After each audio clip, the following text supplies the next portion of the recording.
YouTube, and welcome to lesson 85 of the Microsoft Word tutorial series. And today we're going to learn about drop caps inside of Microsoft Word. So you see those magazines where there are first letters, and the magazines or newspapers where you see first letters is bigger than the rest. So you can actually do that over here in Microsoft Word. For that, you simply need to go over to the insert section right here, and over here on the right side you'll see an option for drop cap. So what you can simply do is you can select the letter you want the drop cap to be in. So you can go to drop cap and go to drop. So you can see that it'll actually take 3 lines, and if you choose in margin, it'll actually go on to the left over here.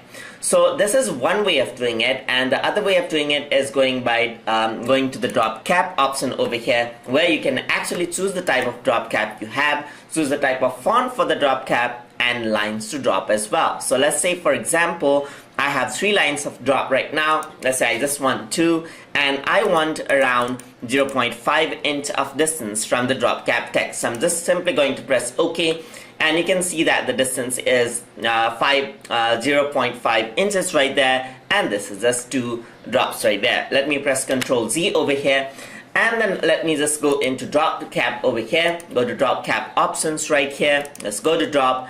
I don't want any distance, I want 4 lines, and I want this in a different font like this, and press OK, and you can see that that is how the drop cap works right now.